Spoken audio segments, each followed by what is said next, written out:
मुंबई महानगरपालिकेच्या निवडणुकीच्या आधीच सत्ताधारी आणि विरोधकांमध्ये चांगलीच जुंपली आहे। मुंबई गुजरातांच्या हाती सोपवायची नाही हे दोन्ही ठाकरेंचं टार्गेट आहे असं संजय राऊतांनी म्हटलं।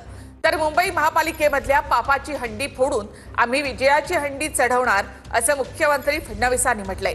तर महापालिकेची हंडी महायुतीच फोडेल असा विश्वास उपमुख्यमंत्री एकनाथ शिंदे यांनी व्यक्त केलाय।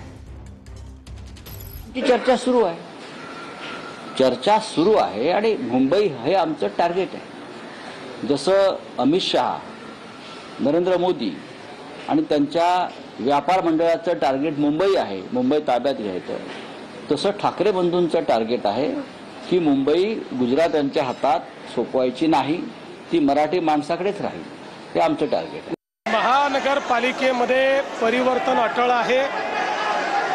महानगरपालिकेतली पापाची हंडी आम्ही फोडलेली आहे।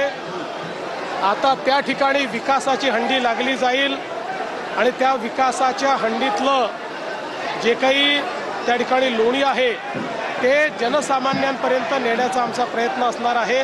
दुसरी इनिंग सुरू झालेली आहे।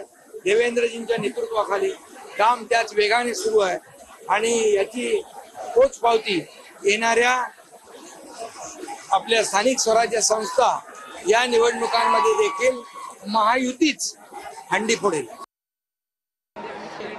बघा, आजच्या दिवशी कोणी राजकीय बोलणं हे मला वाटतं इमॅच्युरिटीचं एक चिन्ह आहे। मुख्यमंत्र्यांचं म्हणणं असं सुद्धा आहे की विकासाची लोणी जी आहे ती या सरकारच्या काळातच नागरिकांना मिळाली। त्यांच्या खालती ज्यांनी पकडलं ते लोणी घेत असतील। दुसरं पण एक महत्त्वाचं आहे, मी परत एकदा सांगेन की आजच्या दिवशी किंवा कुठच्याही सणाच्या दिवशी राजकारण बोलणं हा बालिशपणा आहे। ज्यांना एकत्र व्हायचं एकत्र व्हावं, लोकशाही आहे, कोणी एकत्र होऊ शकतं, कोणी वेगळं होऊ शकतं।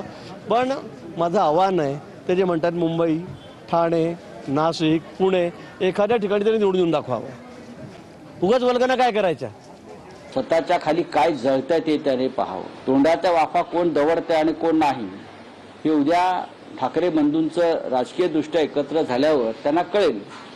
रस्त्यावर फिरणं मुश्किल होईल या लोकांना। ही लुटलेल्या पैशाची आणि सत्तेची मस्ती आहे मिस्टर महाजन, हे समजू नका। तुम्ही म्हणजे प्रबोध महाजन नाही, तुम्ही गिरीश महाजन आहात जामनेरचे।